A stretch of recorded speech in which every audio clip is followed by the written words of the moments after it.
to it, and I really wanted to celebrate that. And so it came across as that sort of time period, that sort of celebration of fashion, that celebration of strength and fun and a bit of a sense of humor and melodrama. And I really wanted to do that. I really thought it would be time. It's been such a brutal, cold winter that I think underneath the coat should be something fun so people can enjoy it when they get to wherever they're going. And I also want to do some things that were really practical, like cloaks and hoods and face masks and things that cover up so that people can actually stay warm, because it's brutally cold outside. Oh, yeah. We're here in New York City. It's really cold. I mean, I love that. I mean, even that face mask, I was like, oh my gosh, I could look stylish Right, and have right. a A cashmere face mask. Yeah. Yes, thank you. My friend fabricated that for me in LA, and it's a lot of time and effort. Brilliant. Thank you. And I love, I mean, your clothes are just so dramatic and you know, just so sexy and beautiful, and really just make a woman feel like $1 million. A woman. Just, yeah, exactly. Make you feel very feminine, and like you can just walk into a room and take over. Thank you. you. How do you do that? I mean, what's your secret for getting that look? I don't know. It's just like it's kind of like a feeling of generosity of spirit in some way, of like really wanting to make something beautiful and be able to see it the way that I see it in my mind, to be able to put that out. It's always frustrating, I think, as a creative person, because you have a vision and you want to do it, and then there's the reality of doing it. And as we all have known by even watching Project Runway or any artist or whatever, it's the vision and then the reality. So it was fun this season. It was a lot of work, last minute work. Tim, my tailor over here, who helped me do the last minute sewing, he's an angel. Literally an angel, and I'm just grateful. I think it's so collaborative, and so many people worked so hard on this, from all of our sponsors to Mac and Milk and We Dad and Fogal at the last minute, and I'm really grateful. Speaking of, I mean, like We Dad and Mac, how did you kind of decide what you wanted to do for hair and makeup? Because it was so vintage and beautiful. And I wanted to be like modernized classic, you know?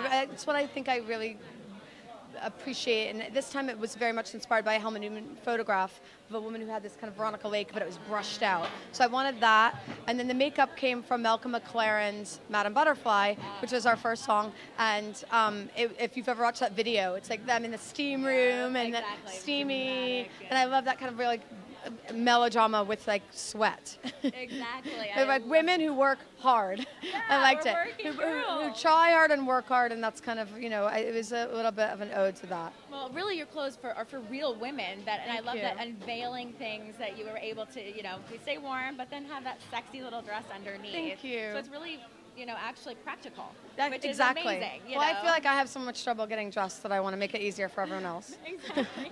Well, I really appreciate that personally, as being a modern woman. So congratulations. What's next for you? I have no idea. I'm just getting through today. Get through today, and then take a break, and then come back. Hopefully a little bit of fun with some friends, and enjoying the rest of Fashion Week, and celebrating other people, and seeing my family and all that kind of stuff. Well, thank you so much. You're just absolutely Thank you for coming. Hi, I'm here with Gigi, who has done the fabulous hats for the Imitation show. Thanks so much for talking with me. Yeah, thank you. So Such kind words. Tell me a little bit about where you started for developing these stunning hats. I mean, they were all across the board: vintage, modern, fabulous pieces. Oh, thank you. Well, Tara's based in LA, so we were exchanging a lot of visual pictures of inspiration that she wanted. We threw a couple sketches back and forth, and then once she got back into the city, we kind of nailed down, you know, proportions that we wanted. But I know, like, she had a certain sexiness that she really wanted to capture, and the way that the cutout around the face was something that was really important to us, and also the floppiness of the berets. It almost had a Houston kind of vibe, and I think it added a lot of richness, and especially in the final looks, we wanted to do something that was ascending in drama, and I think that, you know, like, captured it with like veiling and lace and then the ski mask. So she's so much fun, and it was a huge honor to work with her. Well, I mean, you had such a range from, you know, the netting to the lace to those ski masks. Yeah. So how do you think about that, you know, having this versatility, and what really woman do you design for? I think whatever woman wants to wear a hat. I mean, she's got to be bold. She's got to be, you know, she wants to really add some whimsy to her outfit. And it's great that I was able to show a variety with the collection, because I think the collection itself had a lot of variety. Exactly. Right. Yeah. So how long have you been working with hats? Yeah, I graduated from Parsons in 2009, so I've been in business about a year and a half. Wow, look at you, Yeah. girl. I mean, seriously, that's amazing. Thank you very much. You're so talented. I mean, beyond this, we see lots of different hats, and I was just completely blown away. So kind. Thank you so much. I am like ordering this one and this one and this fabulous. one, and so those ones with the netting definitely gonna be mine. So and one of the fedoras too. Great. Thank you so much for talking very with me. much. You Happy are going Fashion to be Week. amazing. So Thank gonna you. Be huge. Bye. So tell me a little bit about where you started with inspiration for the jewelry design for the show. My inspiration for Madstone is edgy, fun, but classic jewelry that I was always looking to buy, and never could find, so I designed it. Well, that's the best way to do it. If you can't find it, make it. So what would you say would be the woman who would wear Madstone jewelry?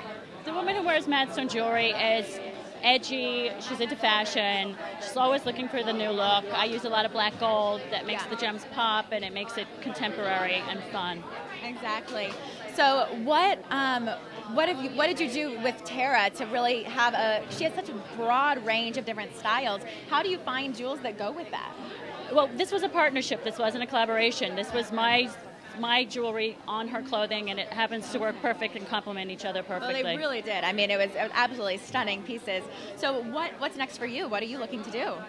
What's next for me is I'm a fledgling designer. I'm just starting my business, and now I'd like to get some retail sales. Definitely. So is this something that you've been interested in before, or is this something that's new for you? I was in the fashion business. I did fashion PR back in the 80s. Oh, okay. And now this is my entree back into the world as an entrepreneur. Well, that's fabulous. I mean, that's